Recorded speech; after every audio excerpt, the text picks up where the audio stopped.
So ultimately, this report is a catalyst.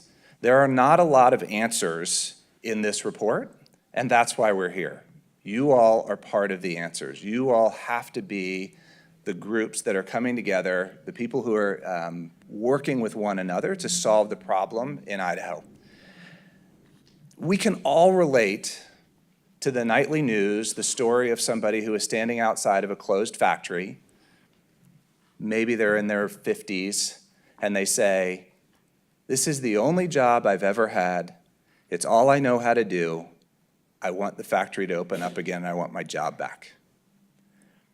And only once we get to a spot where we don't see that person on the television anymore, but that person is saying, here are the skills I've learned in this previous job, here's how I can translate them to the next job, here's the opportunity for me to take what I've learned in a previous job and move into something where the jobs are going, have we really started to secure and solve for the problem of what agility is going to be required in the world moving forward. So change starts really slow and then happens fast. How many people have an iPhone? First iPhone, 2007, just over 10 years ago. Anybody have apps on your phone? If you're an app developer now, what were you doing 11 years ago?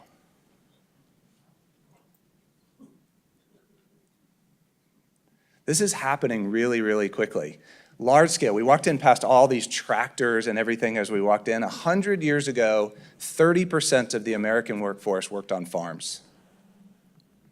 That's 3% today. There's not 27% unemployment, and I get that that's not a perfect analogy, but the idea in showing the shift of workforce is enormous. That one happened over a long period of time. iPhone, 11 years, and it's gonna keep getting faster. So the bottom line is really straightforward. This is the Cliff Notes version. If you haven't picked up the report, if you haven't read through it, this is the bottom line. And this is why we're here today, is to solve for this problem. I have a buddy who, they were on, over Christmas break, they were visiting his sister-in-law's house, and his sister-in-law had an Alexa. They didn't have one at their house, but they had an Alexa. He had a 5-year-old son. And on Christmas, or leading up to Christmas, I guess, they were having a party. The whole family was gathered around, you know, the buzz and the hum in the house that you hear. And over in a corner, his 5-year-old son walked up to Alexa and said, "Hey, Alexa, is there such a thing as Santa?" It was like one of those moments where the record player scratches and everybody stops. Alexa will not answer that question, which is great for any of you who have kids who have thought about or who will think about asking that question. But my buddy's also works in education policy, and he watched this happen, and he said, so Alexa kept dodging the questions and says, "Oh, you're gonna get coal in your stocking," or some of these other things.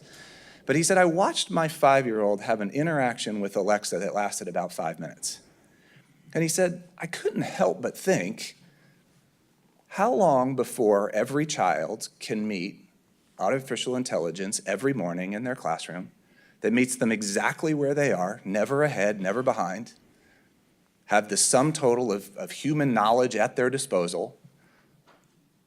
Is it really far off? Could it be? I mean, I don't know that that's a great idea, right? I mean, I'm not proposing by any stretch. But if you let your mind run, I think the way classrooms look moving forward are going to be vastly different than the way they look today. And we've got to be thinking about these types of things.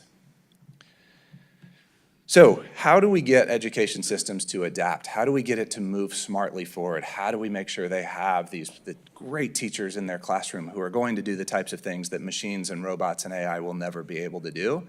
That's our challenge in front of us. And so I want to set out some goals. We want to be accountable to you for the day, and want you guys to be aware of what you're headed into. So we're going to engage some business leaders, other community stakeholders. You're going to hear from educators and business leaders alike on what's happening in this age of agility. We want to share some really inspiring stories. There are some great pockets going on, great pockets of hope in what kids are getting able to do and see in their classrooms, extraordinary. And we need to make sure every kid has access to those types of things instead of just a few. And then far more important is when this circus leaves town, when the America Succeeds team leaves, it's going to be left to you all, the folks in this room, to get together, to work together, and to solve some of these problems, and to help figure out how we're going to prepare kids for an age of agility. So I'll leave you. Anybody familiar with the Outward Bound program? Has anybody heard? So Kurt Hahn is the founder of the Outward Bound program. So when they're Outward Bound programs, they always say that we are crew, not passengers. And so today, you all are crew, not passengers. We're going to put you to work. We're going to give you some great information, and then we're going to engage you in some problem solving. And particularly this afternoon, you guys are really going to dig into some meaty issues. So thank you for spending the day with us.